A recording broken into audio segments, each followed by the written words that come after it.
Après l'enregistrement de cet épisode, nous avons appris le décès de notre confrère Thierry Astier.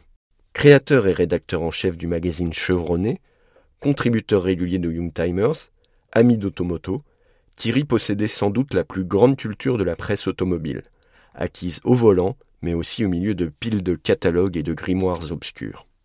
Il dissertait avec gourmandise sur le V6 PRV, les choix design d'Alfa Romeo ou les meilleurs albums des Stones.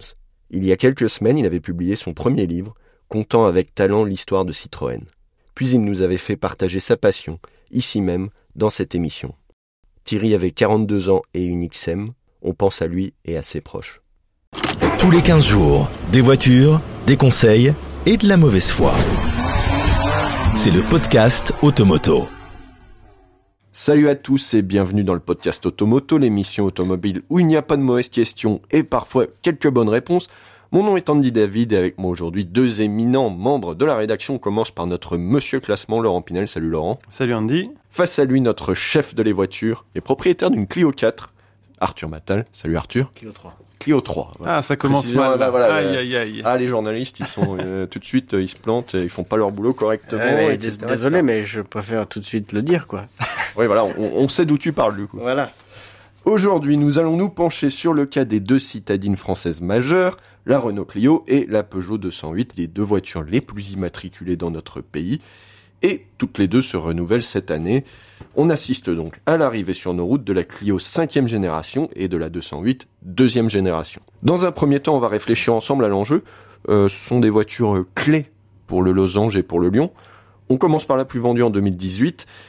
Quelle était la lettre de mission chez Renault ? Qu'est-ce qu'ils ont essayé de faire avec cette nouvelle Clio 5, Arthur ? Ils ont essayé de garder la première place, en fait, puisque c'est une voiture qui se vend bien en France, très bien, et qui se vend aussi en Europe. Et l'idée, c'est de séduire le plus grand nombre, donc peut-être un peu la germaniser, et ils ont plutôt bien réussi. J'ai tendance à penser, si je peux me permettre, qu'ils font un peu comme ce que Volkswagen fait avec la Golf. Une nouvelle voiture qui se renouvelle dans le détail, mais qui surtout garde son identité et ses caractéristiques esthétiques. C'est très différent d'ailleurs de l'historique Renault. Chez Renault, traditionnellement, entre une R19 et une Mégane, une Mégane 1, ça se ressemblait pas du tout. Enfin, on avait des ruptures stylistiques assez marquées, etc. Là, on est dans quelque chose d'assez différent. On est dans l'optimisation, de l'incrémentalisme. Voilà, c'est beaucoup de conservatisme sur cette voiture et je crois que ça plaît, on verra ce que disent les ventes, mais il n'y a pas de raison pour que ça ne marche pas. Et chez Peugeot, Laurent, c'était quoi la lettre de mission ? On change tout. Je sais pas précisément. En tout cas, on retrouve là aussi des traits caractéristiques d'une compacte Peugeot, enfin d'une citadine Peugeot, mais plus de risques esthétiques en tout cas. Elle paraît plus innovante, en tout cas, elle casse les codes qu'on avait plus l'habitude de voir sur la précédente 208. C'est esthétiquement plus dynamique. Je trouve que elle respire davantage la passion que la Clio. Et la voiture grandit aussi par rapport à la précédente génération. Elle fait une taille équivalente à celle de la Clio. La précédente 208, ils ont voulu faire une voiture plus petite parce qu'ils pensaient que pour la ville, ce serait plus pratique d'avoir une voiture qui se gare mieux. Et en fait, le retour des propriétaires, c'est qu'ils voyaient pas la différence de taille extérieure avec une Clio qui était pourtant plus grande. Donc ils se sont dit, on va faire une voiture plus grande. Ça sert à rien de s'embêter en fait à designer une voiture plus petite qui a quand même de l'espace intérieur.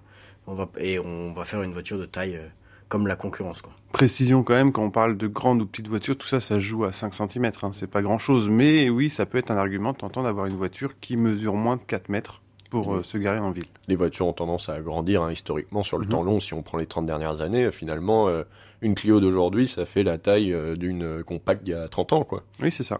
Les deux voitures ont été présentées pour la première fois à la presse et au public au Salon de Genève, c'était au printemps. Quelle était votre première impression face à ces nouveaux modèles, Laurent ?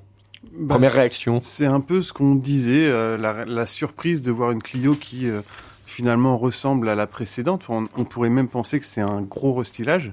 Alors que l'inverse, chez Peugeot, gros changement, tout est neuf avec des signatures lumineuses originales, un bandeau qui traverse tout le haillon à l'arrière. Il y a un vrai parti pris chez Peugeot, donc moi je préfère ça, l'effet nouveauté. Toi Arthur, à Genève, moi pour être complètement transparent, je suis passé devant le stand Renault. Alors pour ceux qui le connaissent, c'est un grand stand où il y a beaucoup de place entre chaque véhicule et il y avait des Clio partout et en fait je pensais que c'était des Mégane.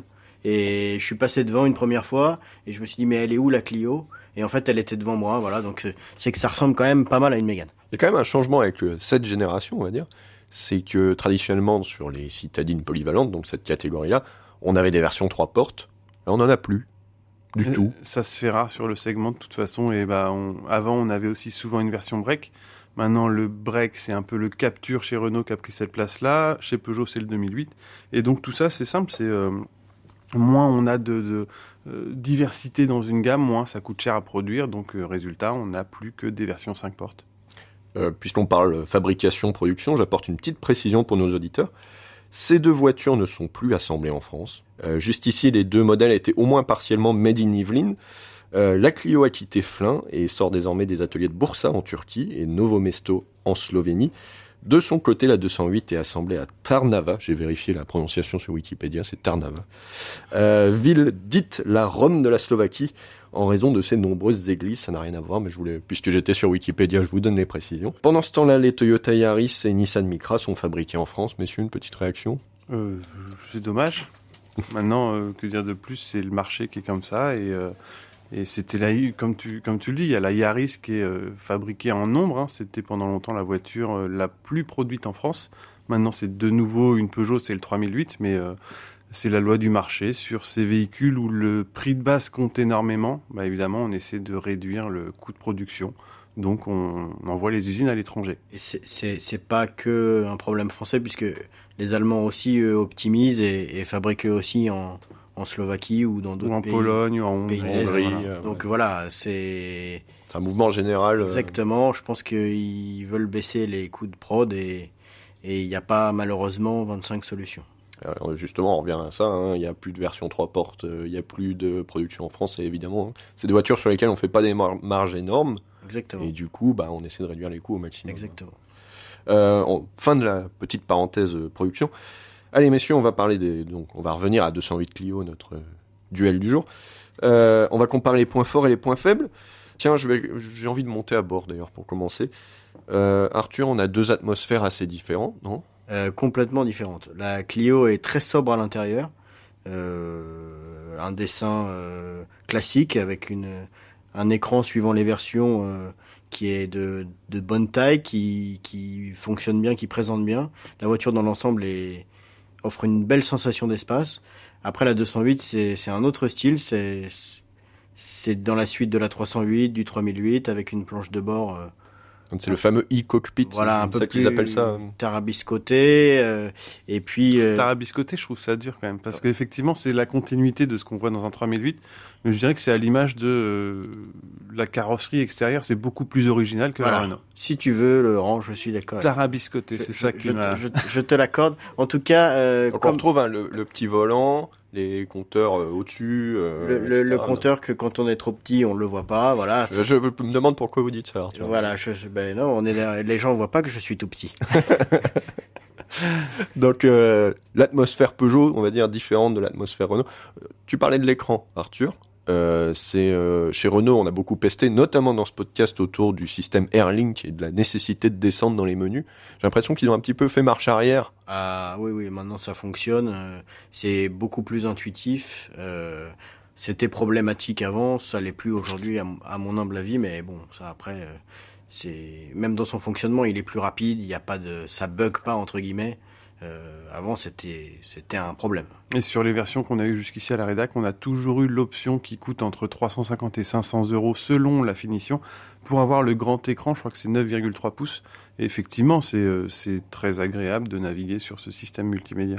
Il y a 2 choix différents. C'est un système multimédia très tactile chez Renault, alors qu'il est beaucoup plus... il y a des touches piano, entre guillemets, pour aller d'une commande à l'autre chez Peugeot. C'est un peu ça les choix. C'est un peu entre deux, parce que la Peugeot garde aussi tout le pilotage de la climatisation via l'écran, alors que Renault a eu la bonne idée, à mon avis, de garder des commandes manuelles pour ses fonctions vitales.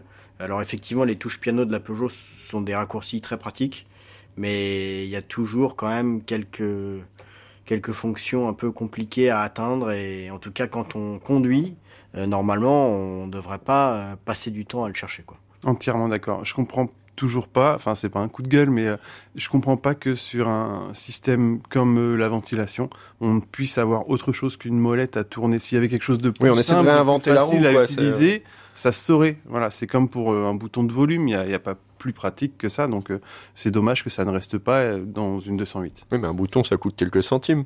Sans doute. Ouais, c'est vrai. c'est c'est peut-être vrai. ça, non, l'explication. On reste à bord. Côté aspect pratique, habitabilité, qui gagne? Clio, très clairement. Ah ouais, là, il n'y a pas trop de match. Autant Alors, c'est sur, quoi? C'est la place?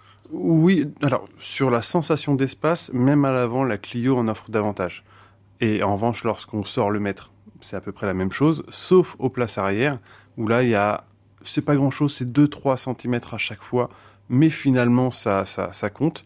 Autant en garde au toit qu'en largeur au coude ou qu'en espace aux jambes. La Clio, elle est plus généreuse à l'arrière, et il y a un petit détail qui compte aussi, c'est l'étroitesse, de l'ouverture d'une porte arrière de 208 fait que lorsqu'on est un adulte d'environ 1m80, on peut pas en fait commencer à s'asseoir au moment où on rentre dans la voiture. Enfin, faut presque adapter son mouvement à la taille de la porte arrière. C'est franchement étonnant. Moi, je vois pas de quoi tu veux parler. Non, mais je t'expliquerai un jour où tu manges de la soupe. Moi, je rentre sans souci à l'arrière de la 208. Voilà, donc c'est un peu quand même décevant en termes d'habitabilité à 208 et c'est pareil en ce qui concerne le coffre. C'est 80 litres d'écart, c'est quand même considérable. C'est beaucoup quand même. 80 litres, c'est quoi? C'est une petite valise d'écart? Je sais pas, c'est Dans ces 80 eaux-là, non? bouteilles Ouais, d'eau, une je sais petite- pas. Une petite valise, ouais, tout à fait. Non, mais du coup, alors, observation personnelle, je vais me permettre. À l'arrière d'une Clio, on est quand même, on a une ceinture de caisse assez haute. Il fait sombre derrière. On n'est plus dans les voitures avec des grandes baies vitrées comme autrefois. Ouais, mais ça, c'est fini, monsieur. Ouais, non, mais c'est quoi? C'est impératif de sécurité. C'est pour le design. C'est un peu tout ça, je pense. Ouais.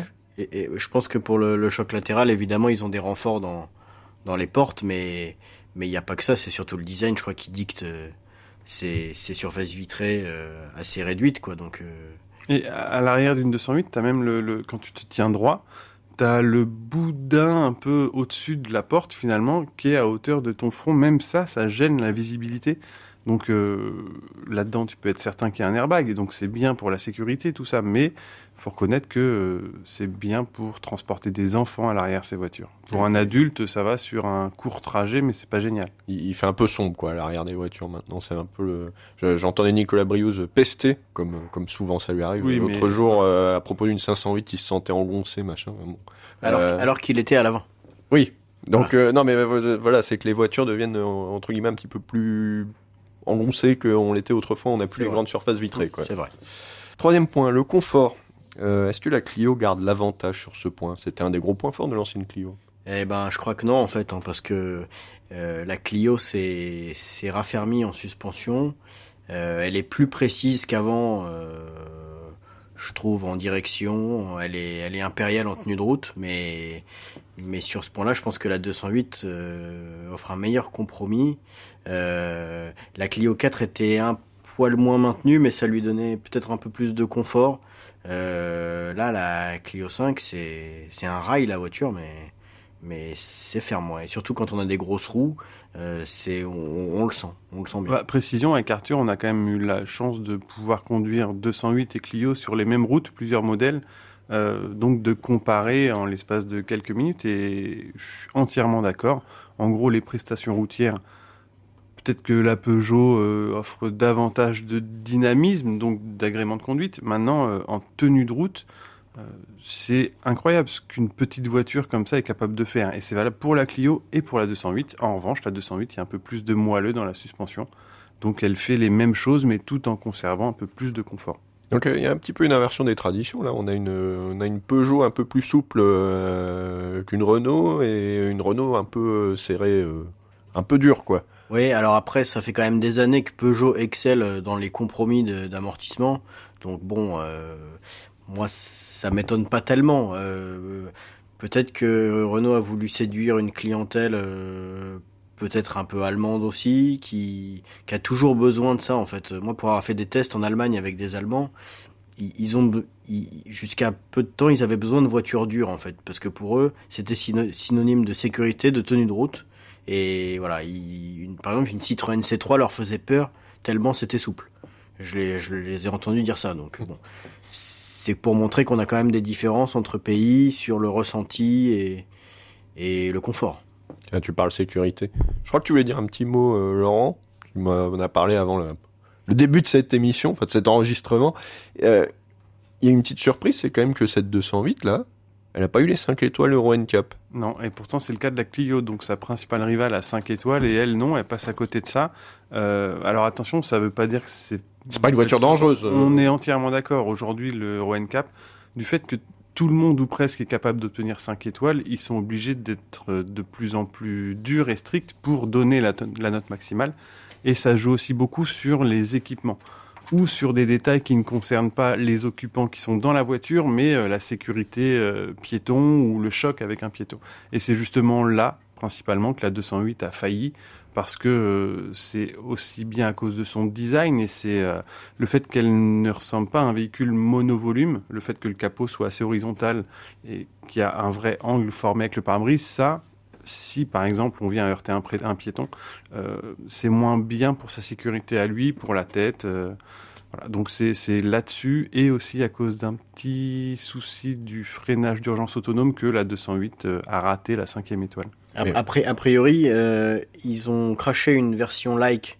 En fait, c'est la version de base qui n'a pas tout à fait le même radar que les versions plus haut de gamme. Bon, la like est fabriquée au Maroc. Alors, je sais pas si ça change quelque chose ou pas par rapport aux autres versions qui sont fabriquées en Slovénie. Mais en tout cas, a priori, il y a une petite différence en équipement de radar. Donc pour le choc piéton, ce serait peut-être ça qui aurait fait la différence. Donc ils vont peut-être recracher une version plus équipée qui aura 5 étoiles, on n'en sait rien encore. C'est un peu de la mauvaise pub, là. C'est pas de bol en plus au moment où ils lancent la campagne de pub. Moi ça m'étonne en fait qu'ils aient envoyé, qu'il y ait une voiture qui est pas forcément l'équipement optimisé, qui parte au casse-pipe, mais...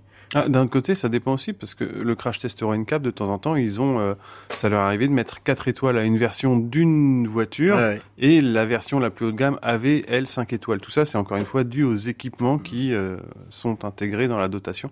Et voilà, donc c'est de l'ordre du détail, mais oui, on est d'accord, c'est franchement dommage pour la 208. Nous, à la limite, on sait un peu pourquoi elle est passée à côté de cette 5e étoile, mais le client lambda, pas forcément. Donc peut-être que ça peut lui faire peur et l'orienter chez Renault. Et on pinaille, hein, évidemment. Il y a des voitures qui ont 0 étoile, qui sont commercialisées actuellement. Nous ne citerons pas de nom ici. Elles se reconnaîtront. Un ou deux, tu peux nous le dire. C'est un célèbre constructeur italien, par exemple. Vous pouvez retrouver d'ailleurs la réponse dans un autre podcast, on en a parlé déjà. Dernier point qu'on a oublié, la finition. C'est 50-50, ouais. De mon point de vue, c'est très comparable. Ouais, c'est assez proche. L'effort vient plutôt de la Clio par rapport à la génération précédente. On a critiqué la Clio 4 à raison parce que... Alors, il y avait eu Clio 4 phase 1 qui avait été très critiquée. Il y a eu une phase 2, un restylage en 2016 si je me trompe pas. Je crois que c'est toi qui l'avais essayé d'ailleurs. Où ils avaient essayé déjà de changer des matériaux, etc. Et en fait, le mal était un peu fait, et c'est vrai qu'il y avait des plastiques mal choisis. Bon, c'était un peu étonnant, surtout après la Clio 3 qui était plutôt correctement finie. Très belle voiture, la Clio 3, n'est-ce pas ? La meilleure du monde. Mais non, pour être plus sérieux, il y a un vrai progrès de Renault là-dessus, et c'est vrai que ça présente très très bien. Enfin, pour moi, c'est largement au niveau d'une Polo, et voilà, c'est quand même un bon signe. Tiens, une petite parenthèse, ta Clio 3, elle a quel âge ? Elle a bien vieilli, elle va bien ? Elle est de 2008, elle a 160 000 km et elle va très bien, merci. Il est un peu du genre à user la peinture à force de nettoyer ses véhicules aussi, faut le préciser. C'est vrai, Arthur. Mais tout va bien, merci. Arthur fait plutôt partie des sérieux avec les véhicules. On va continuer notre débat en évoquant les motorisations, les versions, les prix, mais d'abord, nous allons passer une petite page de pub.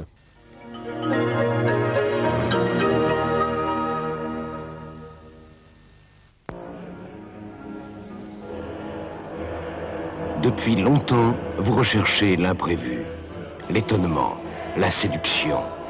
Vous voulez défier le temps, défier l'espace, défier la route et la ville. Un constructeur aujourd'hui ose vous surprendre. Nissan Prairie. 1,8 litre, traction avant, 5 places, direction assistée. Nissan Prairie, prenez de l'avance.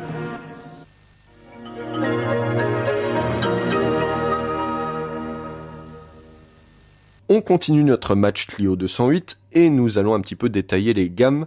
Chez Renault, le premier prix c'est 14 100 € pour une Clio en finition Zen. Pour ce montant, on a droit au moteur SCE 65 essence. Un avion. Voilà, je vous lis la fiche technique, 3 cylindres en ligne Atmo, 999 cm3, 65 chevaux à 6250 tours minute, 95 Nm de couple, 0 à 100 en 11 secondes 8.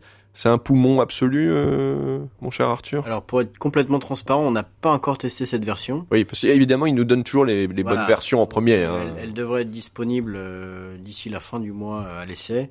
Mais on connaît ce moteur et on imagine que ça va être un peu juste. Surtout quand on a essayé le moteur du dessus qui est déjà un peu juste aussi. On imagine que c'est pas forcément la version à acheter. Alors après, évidemment, ça dépend du budget. Ça dépend de l'utilisation aussi. Aussi, Si on va que chercher le pain... Exactement. Si c'est pour une utilisation exclusivement urbaine, ça fait très bien le boulot. Mais au-delà du périph', oui, c'est un peu plus compliqué pour ceux qui habitent Paris. Oui. Donc cette petite Clio Zen 65 chevaux, côté dotation, c'est comment ? Côté dotation, alors comme souvent, on a quoi ? bien en termes de sécurité. Je peux te faire le détail, mais c'est pas très sexy. Non, mais pour Régulateur 14 100 limiteur de €. vitesse, allumage automatique des feux, freinage d'actif urgence avec détection piéton. Il y a tout ce qu'il faut, l'alerte de franchissement de ligne, le maintien actif dans la voie de circulation et la reconnaissance des panneaux de signalisation. Ça, c'est Des pas fois, mal, ça. Tu es oublié qu'on soit passé à 80 au lieu de 90. Voilà, il y a tout ce qu'il faut en termes de sécurité. En revanche, pour la climatisation, non monsieur. Faudra voir la version suivante qui s'appelle Zen. Et c'est combien de plus Il aurait fallu que j'ai cette fiche sous les yeux. Je vais te le dire dans quelques minutes. Ouais. Alors, pendant que tu y cherches, on va aller voir la Peugeot. L'entrée de gamme, c'est la 208 PureTech 75 en finition light. Qu'est-ce qu'on a pour ce prix-là, Arthur ? Et j'ai pas donné le prix. Alors, on va le retrouver. Nous consultons nos fiches. Alors, nous revenons dans quelques instants. Si vous me le permettez. Oui. Donc, j'ai donc le prix de la version Zen, mais attention, Alors, il n'est pas disponible. on revient à la Clio, Oui, Clio Zen. Oui, Clio Zen. On parlait du moteur 65 ouais. chevaux et ce moteur est exclusivement sur la version de base. Donc là, c'est le SCE en 75 chevaux. D'accord. Donc, Pour le 11 400, c'est ça ? Le 14 100, pardon. Oui, mais on passe du coup à 16 500 € pour la version Zen, donc avec une climatisation manuelle et le moteur SCE 75 chevaux. Ok, donc dès le deuxième niveau de finition, on a la clim, mais faut prendre le deuxième niveau. Et on n'a pas le plus petit moteur. C'est ça Non, vraiment c'est ça moteur la de leçon base, à retenir. Il ne sert que à montrer un prix de base. Alors, chez Peugeot, 208 PureTech 75 finition light, ça commence à combien ? On va retrouver ça. Oui, j'ai ça aussi. Oui. Voilà, il l'a. 15 500. Donc 15 500 €. Moi, 75 chevaux. j'ai pu essayer la voiture. Oui. Arthur. Alors attention, c'est pareil. Il faudra faire attention à l'écart de prix avec une version 100 chevaux PureTech qui offre un agrément bien supérieur, puisque là en 75 chevaux, ça tire quand même très long. En reprise, c'est un peu laborieux. Alors Laurent va vous dire que si c'est pour faire de la ville, il n'y a pas de problème. Moi, Pourtant, il habite à la campagne. Voilà, moi, ce qui m'embête un peu, c'est que ces voitures, elles ont de tels châssis et de telles capacités à en fait rouler qu'on est un peu frustré et c'est vraiment une version d'accès. Ça permet d'accéder à la Galaxy 208, mais pour moi, c'est pas forcément les versions à conseiller. Et puis ça va être plutôt des voitures professionnelles en fait sur ce type de motorisation et de segment, non ? Oui, et puis les pros, je crois qu'on le verra plus tard, mais ils se tourneront encore vers le diesel. Mais ouais. Ou l'électrique, mais de toute façon, le cœur de gamme, donc ce qui se vend le plus, globalement, c'est 100 chevaux. Alors voilà, justement, le gros des ventes, ça va être les motorisations essence 100 chevaux. Agrément, consommation, c'est bien les Clio E208 en 100 chevaux ? Pour moi, la 208... C'est le grand duel, en fait, c'est le cœur de gamme. Ouais. Hein, et là, pour le coup, autant sur d'autres moteurs, on peut discuter. Là, pour moi, sur le 100 chevaux, la 208 est supérieure à la Clio. Elle a une boîte 6 rapports. La Clio a 5 rapports. J'ai l'impression que la Clio est moins performante. Alors, c'est peut-être une sensation, mais en tout cas, en agrément, il y a un vrai écart. Et pour le coup, la 208 est tout à fait recommandable en 100 chevaux. La Clio est évidemment pas une mauvaise voiture, mais s'il faut comparer entre les deux et s'il faut en choisir une en 100 chevaux, moi c'est peut-être plutôt la 208. Laurent? C'est parce qu'il tient debout à l'arrière qu'il dit ça, mais non, en termes d'habitabilité, on a le même problème évidemment, quel que soit le moteur. Mais en tout cas, oui, je suis entièrement d'accord avec Arthur sur la version 100 chevaux. La 208 est plus agréable. Sur la 130 chevaux, qui va beaucoup moins se vendre, là, c'est différent pour la simple et bonne raison que la Renault dispose d'un 4 cylindres, alors que le PureTech Peugeot 3 cylindres, il est globalement agréable, mais il tient pas la comparaison avec le 4 cylindres Renault. Et donc la différence d'architecture, ça vaut encore quelque chose. Voilà, il y a davantage de vibrations, c'est normal avec un 3 cylindres, et du coup, ça joue en défaveur de la 208. Alors je vais citer Nicolas Briouze, l'éternel, qui est absent de ce podcast, mais qui est là en fait en pensée, visiblement. Mais qui est tout le temps là en fait. Oui, voilà. D'ailleurs, quand il est pas là, on pense que voilà. Ah là, on le cite. Il y a un problème. Qui me disait que justement un des trucs qui l'embêtait beaucoup avec le moteur 100 chevaux de la Clio, c'était l'inertie. Qui mettait beaucoup de temps à monter, à redescendre, et qu'il était assez creux, et qu'il faut, entre guillemets, taper dedans. Alors, dans le langage Briouge, on sait ce que ça veut dire, pour obtenir des accélérations correctes. Eh bien, on est d'accord avec lui, je crois. Voilà, mais son Ami 8 devait être beaucoup mieux, avec beaucoup moins d'inertie. Je pense qu'il faudrait qu'il t'en parle. Faudrait que je l'essaye, ça fait les 6 mois qu'il m'en parle. Mais bon, ça c'est un autre problème. On va pas embêter nos auditeurs avec ça. J'ai envie qu'on parle un peu de diesel parce que on parlait des pros, je regarde le panel de motorisation. Sur la Clio, nous avons 2 propositions. C'est le 1,5 litre Blue DCI en configuration 85 et 115 chevaux. Sur la 208, on ne trouve qu'un seul moteur, c'est le Blue HDI 100 chevaux. C'est fini les diesels sur les citadines, messieurs? Bah pour le marché des particuliers, oui, puisque ils vendent, pour la 208, ils vont vendre 70% d'essence. Mais les pros, ils continuent à rouler en diesel, ils font beaucoup de kilomètres. Et pour le coup, pour avoir essayé la 208 en HDI 100 chevaux, c'est une des versions les plus homogènes de la gamme. Elle a du couple, elle a une super boîte de vitesse, une commande qui est différente même de la version essence. Les verrouillages sont plus francs, la boîte est super. La caisse consomme 5 litres au 100. Alors évidemment, quand on est particulier... il y a peu d'intérêt parce que finalement le PureTech 100 chevaux va pas consommer énormément plus. Il y a quand même une petite différence de prix, mais pour les pros ou celui qui roule beaucoup, le diesel sur la 208 est tout à fait recommandable parce qu'en plus il est comme pour la Clio, c'est des diesels qui sont de mieux en mieux insonorisés. C'est fini les mauvais diesels sur les petites voitures. Certains pensent que c'est une hérésie. Alors évidemment, si on fait pas beaucoup de kilomètres, oui, mais pour les gars qui roulent, tant que la fiscalité sur l'essence ne change pas, les sociétés continueront à acheter des diesels. Laurent ? Rien de plus à ajouter, si ce n'est préciser la différence de prix entre 100 chevaux essence boîte méca et une 100 chevaux diesel boîte méca, c'est 1 300 € encore. Donc c'est pas rien. Ouais, c'est ça, la grille des tarifs. Côté diesel, ça commence à 19 300 pour la Clio, contre 18 000 chez Peugeot. Sachant qu'on a 15 chevaux de plus chez Peugeot. C'est un peu étrange, non, cette affaire? Après, tout dépend aussi. La distribution d'une gamme, ça dépend à partir de quel niveau de finition est disponible. La 208, en fait, en diesel, démarre en finition like. Donc, c'est vraiment la finition base. Et donc, chez Peugeot, les 2 voitures qui sont en finition like, c'est la 75 PureTech Essence et la Blue HDI 100. Les autres moteurs ne sont même pas dans cette finition-là. Qui est la finition d'accès, donc c'est peut-être pour ça que le tarif est agressif de la Peugeot. On a parlé essence, on a parlé diesel, je passe à l'électrique puisque la nouvelle 208 est proposée en version dite zéro émission. Arthur, t'as conduit la i208 ou la E208, je sais pas comment tu veux dire. Il préfère dire i208 chez Peugeot, mais nous on est français. Voilà, ça vive la France. Voilà, c'est l'Amérique là-bas. Mais Peugeot reviendra peut-être un jour sur le marché américain. La dernière fois, ils ont essayé, ça s'est mal passé. Avec des 505 à base de pare-choc. Des 508 à pare-choc et voilà. On revient à la i208 parce qu'au lieu de s'égarer dans des bêtises, qu'est-ce que t'en as pensé, Arthur? Eh bien, pour être complètement transparent, je suis pas trop voiture électrique. Il va falloir que je m'y mette, mais j'ai adoré cette voiture parce que elle est agréable à conduire en fait. Et jusqu'à présent, pour moi, à part les Tesla, qu'on va spéciale dédicace à Monsieur Fontanier, j'avais aucun plaisir en fait à conduire des voitures électriques qui étaient beaucoup plus lourdes. Aujourd'hui, la 208 électrique, c'est indolore, elle se conduit comme une 208 normale. Et en prestation de confort et de tenue de route, malgré le surpoids, qui est de plus de 300 kg, très sincèrement, il faut vraiment attaquer comme Nicolas Briouze pour sentir la différence, quoi. Donc c'est vraiment une voiture qui a été conçue dès le départ. C'est 100 kW, 136 chevaux. Hein, exactement. C'est une voiture qui a été conçue dès le départ pour être électrifiée. Donc les batteries sont dans le plancher, le volume de coffre est le même, la position de conduite est la même.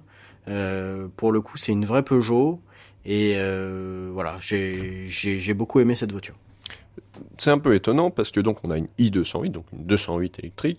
Là où chez Renault, on a fait un choix différent, c'est-à-dire que chez Renault, on a une cohabitation entre deux modèles, un modèle thermique, la Clio, un modèle électrique, la Zoé.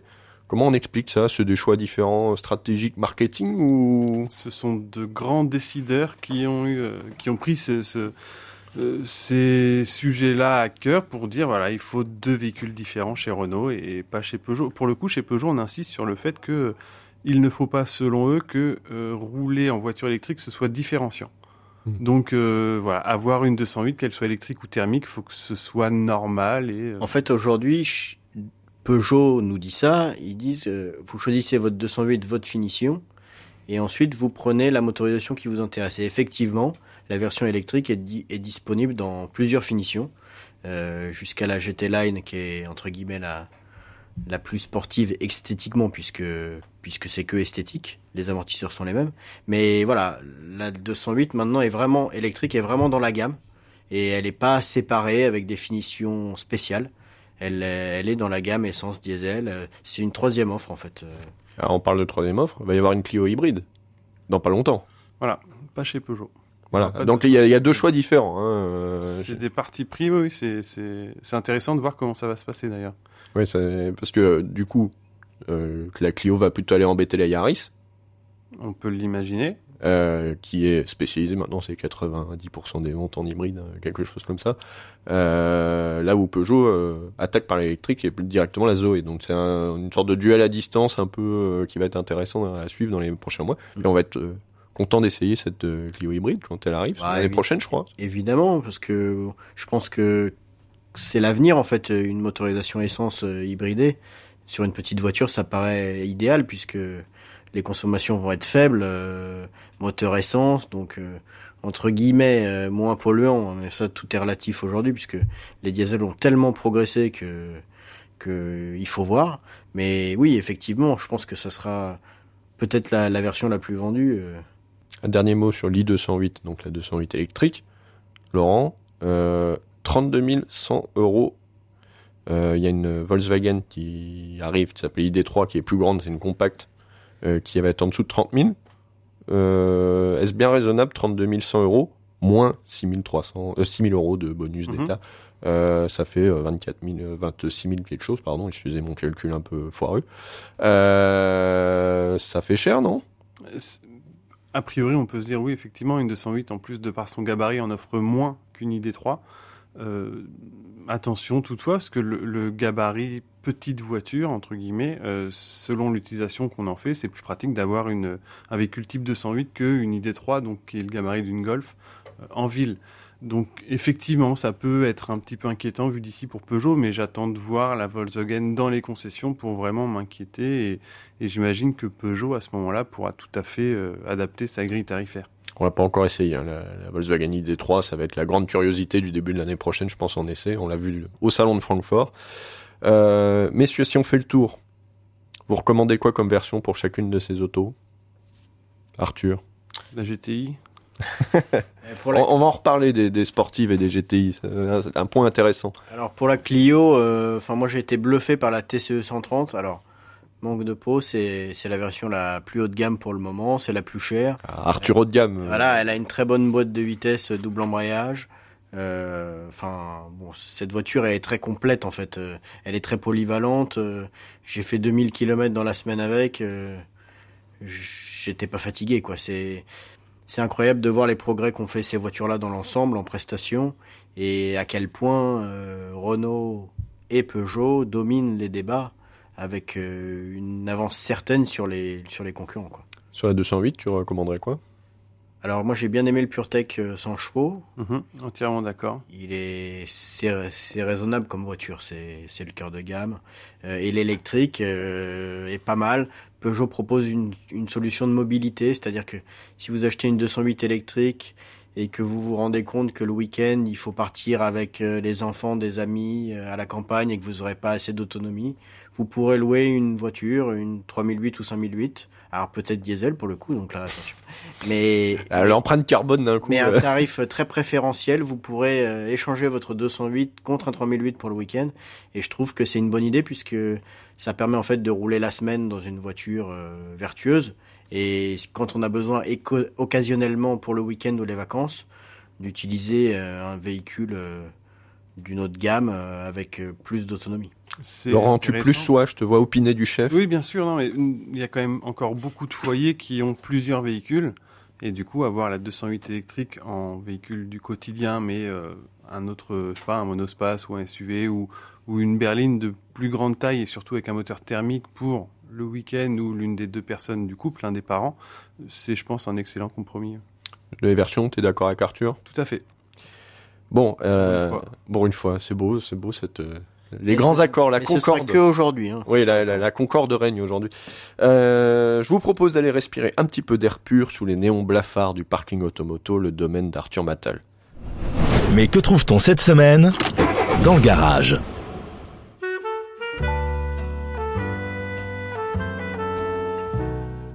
Cette semaine dans notre garage, nous avons un Jeep Wrangler 2 litres essence.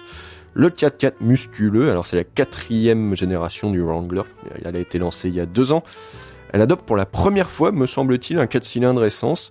C'est la fin du rêve américain, Arthur ? Alors, de toute façon, on n'a pas trop le choix avec les histoires de malus, malheureusement. Mais en fait, c'est un moteur qui convient bien à la voiture. Alors effectivement, quand on le démarre, c'est pas le V6 Pentastar qui fait du bruit et tout, mais le moteur est issu du Stelvio, du cousin de chez Alfa. Donc on rappelle, Jeep Chrysler s'est marié depuis 2014, je crois, avec Fiat. Voilà.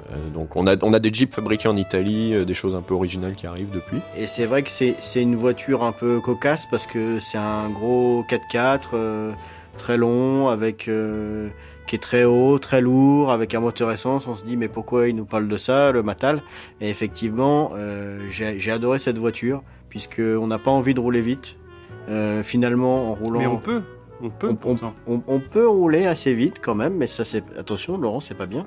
Et non, ce qui est très bien, c'est que la voiture, en fait, fait de gros progrès en consommation réelle, puisque...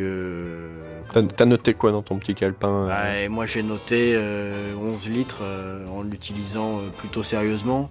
Je suis pas sûr qu'il ait noté, il utilise la carte du carburant du boulot. Voilà. Ne dites pas ça à nos patrons, s'il vous plaît. Voilà, on coupera au montage. Évidemment. Et donc en fait, non, la voiture est très agréable. Alors évidemment, ça n'a pas le confort d'un SUV classique, mais ça a un côté décalé. On est quand même bien assis. En hauteur. Voilà, c'est une voiture très agréable et on n'a pas forcément envie de rouler vite avec. Et voilà, j'avais envie de discuter de ce Wrangler. Alors Laurent a pu lui essayer le diesel. Donc oui, de 2 litres 2, qui lui aussi, on le trouve sous le capot du Stelvio. Oui. Et pour le coup, si tu me laisses le choix entre un Stelvio et un Wrangler, évidemment, je prends un Wrangler. Ah. C'est pas pareil, mais juste que là, on n'est pas dans l'univers de la Prius, c'est sûr, c'est pas de la voiture écolo ou quoi que ce soit, mais il se passe des choses, il y a un côté passion dans cette voiture, dans son look, c'est pareil à l'intérieur. Il y a des spécificités incroyables, comme le fait de pouvoir démonter les portes, une partie de la carrosserie, replier le pare-brise sur le capot. Alors évidemment, tout ça, on n'a pas le droit de le faire en France, hein. Mais n'empêche qu'on peut, et c'est important de savoir qu'on peut faire tout ça avec cette voiture. La digne héritière de la Willys, je trouve ça passionnant. Moi, pour le coup, c'était une version courte que j'avais, alors que Arthur, c'était la version 5 portes, la Unlimited. Différents moteurs, différents types de transmission. Il y a les versions Rubicon qui grimpent aux arbres avec des blocages de différentiel partout. Je trouve que cette voiture, c'est passionnant, on peut tout faire avec. Et en plus, vu que aujourd'hui, on n'a plus le droit de rouler au-delà de 80 sur le réseau secondaire, finalement, ça correspond parfaitement. Parce que malgré tout, cette C'était voiture... peut-être pas les faire chercher à la base de cette mesure, mais En si fait, tu voilà. le dis, c'est intéressant. Voilà. Ça nous éclaire sur les À pouvoirs 80, publics. Exactement, ça nous permettra Il voulait de... qu'on roule en Wrangler en fait. Ce qui, d'un point de vue CO2, est évidemment le choix le plus rationnel. Bah, évidemment. En revanche, côté confort, c'est une suspension qui sautille encore, même si c'est vrai, ça a progressé. De temps en temps, ça cherche un peu son chemin, faut corriger tout le temps la trajectoire. Et puis, pour ceux qui vont sur autoroute ou les foufous qui s'amusent à atteindre 140 km/h, ça devient quand même vraiment 140? bruyant. Oui, il y a des gens incroyables. Et non mais ça S'y fait trompe quand pas même de nom, du hein. bruit en termes d'insonorisation. D'ailleurs, il y a qu'à la regarder pour savoir que ça va faire des bruits d'air. Et oui, si on traverse la France pour aller au ski en Wrangler, on sera quand même content d'arriver. C'est pas utilisable tous les jours? Bien sûr que si. Si. Oui. Si vous avez un parking adapté, il n'y a pas de problème. Pour moi, il n'y a pas de problème, il n'y a pas de contre-indication en fait. La voiture, le Wrangler en essence, il a une PESTI critère 1. Voilà, c'est une voiture qui est évidemment décalée, mais si vous avez de quoi la garer, puis c'est haut, large et long. Eh ben, pas la version 3 portes, justement. Pas la version C'est- 3 portes, C'est moins ouais. de 4,50 m. Ouais. Enfin, c'est assez incroyable. Cette voiture, elle paraît énorme parce qu'elle est large et haute. Mais en fait, au sol, elle prend pas plus de place qu'une Renault Mégane, finalement. Donc finalement, c'est la voiture pour tous les jours qu'il nous fallait. C'est ça Eh oui, la eh prescription oui, de c'est- Dr Matal. Arthur attend impatiemment Voilà. la version électrique. Alors, je qui sais aura pas au moins si je 30 serai km réinvité au d'autonomie. podcast, mais là, Mais avec le plus grand plaisir. et là le Arthur. Wrangler, ouais, ça me plaît bien. Ouais.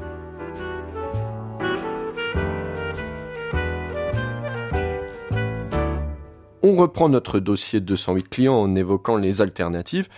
Et la première alternative d'entre elles, en fait, c'est les anciennes 208 et Clio.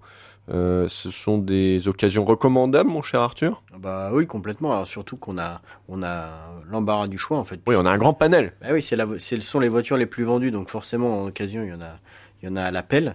Et oui, que ce soit la Clio 4 ou l'ancienne 208, c'était déjà peut-être les meilleures de leur catégorie. Pas forcément en finition où elles ont beaucoup progressé, mais en prestation routière c'était déjà très très bien. Et aujourd'hui, c'est encore complètement à la page de rouler en Clio 4 ou en 208 ancienne génération. Laurent? Pas mieux, ouais, c'est des voitures.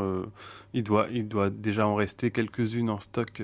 Oui, chez je pense Peugeot. qu'ils vont C'est essayer de les peut-être, écouler, le c'est- moment de bien négocier les tarifs.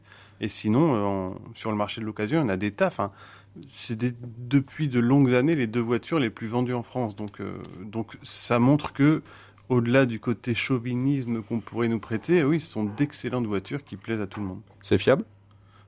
Globalement, oui. Je crois que c'est fiable, ouais. C'est Laurent le spécialiste, mais a priori, oui, il n'y a pas de souci particulier sur ces voitures. On va sortir de l'Hexagone, vous venez de faire un très bel... un moment d'autosatisfaction, voilà, sur la France, bravo. Non, mais ça la fait- France. Non, mais c'est important bon, on peut dire, Monsieur Matal, il adore les les pro-allemandes, oui, Voilà, on le exactement. connaît. Hein, Et là, pour le coup, dans la catégorie, enfin, on va probablement parler de concurrentes, mais elles sont au-dessus et voilà, c'est bien, ça fait plaisir. Bah tiens, alors, voilà, on va sortir de France. Ford Fiesta, c'est une vraie rivale, Arthur? Ah oui, c'est au niveau européen, c'est une vraie rivale puisque évidemment c'est une voiture qui se vend beaucoup aussi, qui est une très bonne voiture également en tenue de route. C'est probablement très très proche de la 208 et de la Clio. C'est peut-être un peu moins fin en toucher de route, mais après ça c'est Ça, c'est du Matal, ça. oui, ou c'est peut-être le fait de toutes les conduire, on arrive à voir les petites différences, mais globalement, oui, la Fiesta est une très bonne voiture, mais peut-être pas au niveau des deux autres. Voilà. Laurent? Moi, je pense que parmi les concurrentes, même si je suis d'accord avec Arthur pour dire que les Peugeot 208 et Renault Clio sont certainement les meilleurs du segment, je pense que la Fiesta fait partie des plus recommandables des autres. Donc, c'est une voiture vraiment agréable à conduire. Voilà. C'est pour quelqu'un qui est copain avec son concessionnaire Ford, il peut y aller sans problème. T'es copain avec ton concessionnaire Ford? Non. Je n'en connais pas. Tiens, Arthur, puisque t'es pro-Allemagne, traditionnellement, Volkswagen Polo. Et donc, elle serait pas au niveau de nos voitures françaises? Très sincèrement, non. Peut-être en confort. Oui, mais c'est subtil et en fait, je pense qu'il y a un écart aussi en en toucher de route les Français font mieux. En qualité intérieure, il y avait une vraie avance de Volkswagen là-dessus. Enfin, pour moi, c'est moins le cas. Il y a des plastiques durs aussi dans la Polo. Enfin, très sincèrement, les Volkswagen, c'est des voitures qui n'ont pas de défaut, en fait. Mais là, pour le coup, sur d'autres catégories, on peut discuter. La Golf, c'est un peu... juste pour le coup, c'est indiscutable. Mais sur les citadines, pour moi... elles sont un peu plus récentes, la 208 et la Clio, mais elles sont un poil au-dessus. Après, on est français, alors peut-être qu'on est chauvin, ce que vous voulez, mais peut-être que les Allemands vont préférer garder la Polo. Mais je serais quand même curieux de voir les scores de la Clio, notamment en Allemagne, qui pour moi, c'est un peu germanisé. Et je serais curieux de voir comment elle est reçue là-bas. Justement, c'est un truc intéressant, c'est qu'en Allemagne, la citadine française la plus vendue, c'est la C3. Voiture recommandable ? C'est la cousine de la 208. Tout à fait, et pour le de coup, l'ancienne 208. Oui. Il y a une précision quand même dont Arthur nous a fait part, c'est le fait que nous, on a la chance, c'est notre travail, de les comparer, les voitures. Donc, évidemment, on va trouver des différences entre une Fiesta, une Polo, une Kia Rio. Maintenant, pour quelqu'un qui va essayer l'une de ces voitures pour la première fois, globalement, il sera jamais déçu. Enfin, aujourd'hui, il n'y a aucune de ces voitures, parmi toute la concurrence, qui peut être qualifiée de dangereuse. Il y en a une qui va être mieux finie, l'autre plus confortable, l'autre avec des équipements plus techno. Mais toutes ces voitures sont franchement recommandables. Donc oui, notre boulot, c'est aussi de donner les différences de l'une à l'autre, et de juger selon nous laquelle est la plus intéressante. Maintenant, ça peut aussi se faire sur d'autres trucs, à commencer par le critère esthétique, qui est encore aujourd'hui, je crois, le premier critère d'achat. Et donc, pour revenir, à la C3, quand même. Alors, pour le coup, je pense que c'est la plus souple en suspension, et ceux à qui ça peut plaire trouveront que c'est la plus confortable. Je crois que j'ai dit tout à l'heure que c'était peut-être la Polo la plus confortable, mais c'est très différent en termes d'amortissement. La C3... je lui trouve presque un côté Citroën 2 chevaux. Dans un virage abordé un peu trop vite, ça prend beaucoup de roulis. Pour autant, c'est une voiture qui tient très bien la route. C'est loin d'être dangereux. Et voilà, ça a une bonne bouille. C'est un réglage différent, c'est une philosophie différente. Exactement. Ça a une bonne bouille, ça prend bien les virages, et même l'intérieur, c'est plutôt sympa. On en a une récemment, c'est très joli. On avait fait un match à l'époque contre la Clio 100 chevaux. En fait, la voiture est effectivement très confortable, les sièges sont bien dessinés. On a envie de rouler avec cette voiture, en fait. Alors effectivement, elle est un peu moins précise, moins bien insonorisée, voilà, aussi. Il y a des petites différences, mais effectivement, c'est une offre un peu différente pour les gens qui veulent une bouille et qui veulent peut-être du confort sans forcément attaquer comme des sourds, quoi. Donc c'est vrai que tout le monde n'est pas journaliste automobile, Dieu merci. Exactement. Et pour le coup, la C3 fait elle aussi tout très correctement. Après, elle a un an de plus dans les pattes, ou peut-être même deux. Le temps passe vite et ça se ressent en fait. Les petits détails. C'est un marché où, à peu près, il y a tout le monde. Il y a des Ibiza, des Fabia, des Rio, etc., etc. Il y en a une de ces étrangères auxquelles on pense pas forcément qui retient votre attention ? Selon certains, ce sera la Yaris, parce que c'est la voiture fabriquée en France et hybride. Mine de rien, ça a joué. Une autre voiture fabriquée en France, la Micra, pour le coup, qui existe aussi en diesel, mais dont le diesel va être arrêté là en fin d'année 2019. C'est un détail intéressant quand même. Et il y en a beaucoup, il y a Hyundai aussi, il y en a certainement d'autres auxquels je ne pense pas. Et oui, ce sont de bonnes voitures. Donc une autre qui devrait être intéressante, parce que historiquement c'est plutôt accessible, c'est la Corsa, évidemment, parce qu'elle reprend tout de la 208. Le châssis, les moteurs, et c'est a priori plutôt de bon augure. Avec aussi là, une version électrique qui arrive. Voilà, une voiture qui sera essayée courant novembre par Monsieur Briouze. Gageons qu'il va explorer les possibilités du châssis au maximum. On n'en doute pas. Voilà. Et sinon, on n'a pas parlé du côté premium aussi. Oui. Il y aurait éventuellement l'Audi A aussi qu'on peut comparer. Alors, on n'est pas sur les mêmes tarifs. Non, mais on est sur les mêmes gabarits et finalement les mêmes services rendus au quotidien. Et donc Audi A1 et donc, voiture trop chère, évidemment, recommandable. En revanche, on est parfois les premiers à tirer sur les constructeurs français quand on trouve que les plastiques ne sont pas de bonne qualité. Les contreportes d'une Audi A1 c'est déplorable, ça sonne creux. Voilà. En revanche, la présentation, l'équipement, tout ça, ok, c'est bien, mais finalement, sur certains plastiques, ils sont pas mieux que les nouveautés françaises. Ah, Laurent, tu n'auras pas d'Audi pour les vacances. Là. Je crois que... Chers auditeurs, vous savez qu'on n'est pas du tout corrompus. Vous nous écoutez en balado-diffusion et cela nous fait vraiment plaisir, mais vous le savez peut-être, Automoto, c'est aussi un magazine mensuel. Les scoops et nouveautés de Julien Jaudry, les essais détaillés de Stanislas Laroumet, Romain Vagny ou Laurent Pinel, les guides d'occasion de Nicolas Briouze, le prix du neuf mis à jour exceptionnellement tous les mois par Monsieur Arthur Matal. Ou tous les 2 mois, mais bon. Ou encore les news pratiques de Marie Lisac. Chaque mois, Automoto vous permet de suivre toute l'actu automobile tranquillement assis dans votre fauteuil en version texte. Bref, pour vous, chers auditeurs, nous avons une offre unique. Nous vous proposons de recevoir gratuitement le prochain numéro du magazine. La procédure est très simple. Vous nous envoyez un mail avec vos coordonnées postales sur notre boîte mail. La boîte mail, c'est podcast@auto-moto.com. Les 200 premiers d'entre vous à nous écrire trouveront le prochain Automoto dans leur boîte aux lettres au début du mois prochain. Je répète l'adresse courriel podcast@auto-moto.com et n'hésitez pas aussi à nous poser vos questions ou à réagir à ce qui se passe ici par le même canal. Tenez messieurs, pour finir cette discussion, j'aimerais qu'on revienne un petit peu en arrière sur l'historique de ce duel franco-français entre la citadine Peugeot et la citadine Renault. Hein. C'est une longue histoire. Ça commence en 72, il y avait déjà le match 104 R5. Dans les ventes, c'était Renault qui triomphait en se classant première avec la R5 pendant 10 années consécutives, hein, 74-83. Ensuite, ça a été Super 5 205, c'était plutôt match nul côté vente. Par contre, il y a la 205, il y a quand même un truc qui est resté, c'est la 205 GTI.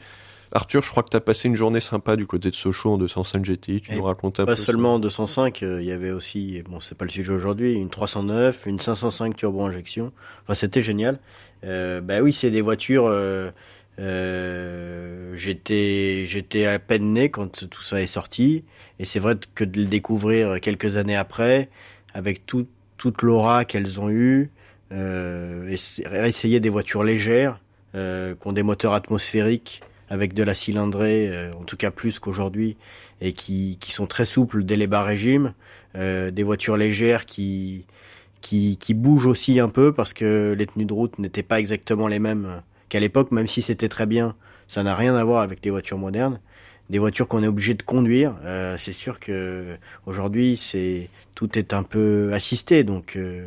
T'as pas été déçu par la 205 GTI? Ah, c'était comme dans ton rêve de gamin? Non, j'ai pas été déçu par la 205 GTI. J'ai pas non plus été déçu par la Super 5 GT Turbo, qui est en fait très actuelle quand on l'essaye aujourd'hui. Bon, la plupart ont été... Elle avait mauvaise réputation, cette voiture. Oui, mais... Soi-disant, elle s'enroulait autour des arbres. Oui, mais très sincèrement, le fonctionnement du moteur est étonnamment actuel, en fait.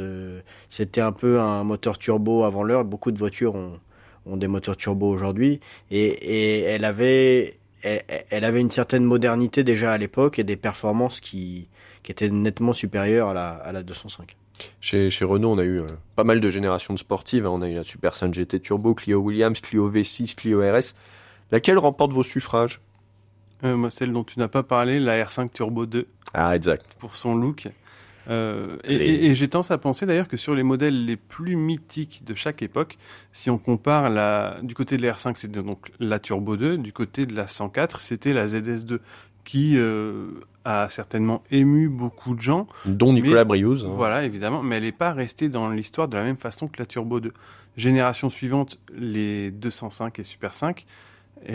Alors là, c'est peut-être chez Peugeot avec la GTI, mais il y a eu la T16 aussi dont on parle pas, qui aujourd'hui vaut, j'imagine, à peu près 200 000 € sur le marché de l'occasion.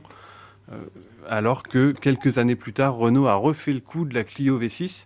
C'est modèle complètement improbable et ouais, les plus mythiques, j'ai tendance à penser que c'est les Renault. On le rappelle, la Clio V6, c'est avec un V6 central arrière, enfin un truc un peu délirant. C'était en 99-2000 dans ces eaux-là. Pour la première version, ouais. La phase 1 qui était a priori très compliquée à conduire, même pas à piloter, hein, déjà à conduire. Ils ont TWR. Ils ont un peu rectifié le tir sur la phase 2 qui faisait 255 chevaux, mais ça reste une voiture très compliquée à conduire, mais c'est un collector aujourd'hui. D'ailleurs, messieurs, on s'extasie là, on se fait une petite discussion vieux cons autour des sportives. 208 GTI, là j'entends Guillaume Clerc, le chef de projet, qui nous dit que il y en aura pas sur cette génération. Il n'y a pas non plus de Clio RS à l'horizon, d'après ce qu'on entend. C'est fini les bombinettes, c'est fini les sportifs, c'est fini les GTI. Oui, c'est un peu triste parce que pour avoir discuté avec ce cher Guillaume Clerc, lui, il part plutôt sur une voiture électrifiée plus performante. Donc, est-ce que ce serait une iGTI ? On n'en sait rien encore. Mais effectivement, les normes et les taxes font qu'aujourd'hui en France, ça va devenir très compliqué de rouler en voiture sportive entre guillemets abordable, puisque c'est toujours pareil, quand une voiture vaut 200 000 €, la clientèle est peut-être plus prête à mettre un malus. Ben oui, puisqu'ils sont déjà habitués, donc ici ils la veulent et ils le font. Sur une Clio à 30 000 €, s'il y a 10 000 € de malus, ça va être compliqué. Laurent, c'est fini les GTI ? Malheureusement, les GTI thermiques, je le pense, ou alors hybride peut-être. Mais effectivement, une version 100% thermique en GTI, que ce soit chez Peugeot ou chez Renault, sur les véhicules de ce gabarit, malheureusement, je crois qu'on peut faire une croix dessus. Donc malheureusement, c'est un constat un petit peu déprimant qu'on est en train de faire. Voilà. Là aussi, il faut regarder sur le marché de l'occasion ou à la concurrence. Chez les Youngtimers. La Polo GTI, la Fiesta ST, voilà, il y en a oui, d'autres. Tant qu'il en reste un petit peu, on va dire, sur les générations actuelles. Par contre, les suivantes, ça va être plus compliqué. Question finale. On va revenir à notre duel du jour, Clio 208. Arthur, tu choisis laquelle ? Alors moi je choisis la Clio, pas parce que j'ai une Clio 3, mais parce que très sincèrement, la voiture est pour moi plus homogène en fait. Elle est plus facile à vivre, que ce soit la position de conduite, que ce soit voilà. J'ai une petite attirance pour la Clio, même si la 208 m'a impressionné évidemment. Laurent. Alors évidemment, et c'était même pas prévu, mais moi je préfère la 208. La fin de la Concorde sur ce plateau. Voilà, je trouve que c'est une voiture j'y vois plus de passion, déjà je la trouve plus jolie à regarder. Alors peut-être que je m'extasie parce qu'elle est toute neuve et que quand on en croisera une toutes les 4 minutes sur la route, j'en aurai assez de cette 208. Mais pour l'instant, je trouve qu'elle est plus jolie, elle me plaît davantage et c'est pareil au volant. D'autant que, attention, on a l'écran que Arthur peut pas voir pour des raisons physiques.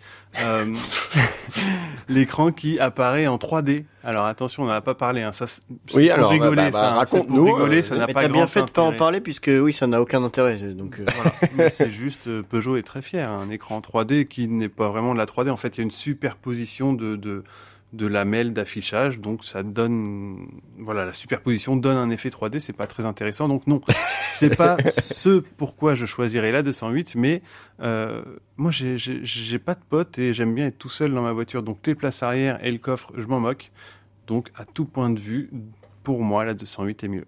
Messieurs, merci pour vos lumières, on se retrouve très bientôt sur le podcast Automoto, ciao. Salut. Tous les 15 jours, des voitures, des conseils et de la mauvaise foi. C'est le podcast Automoto.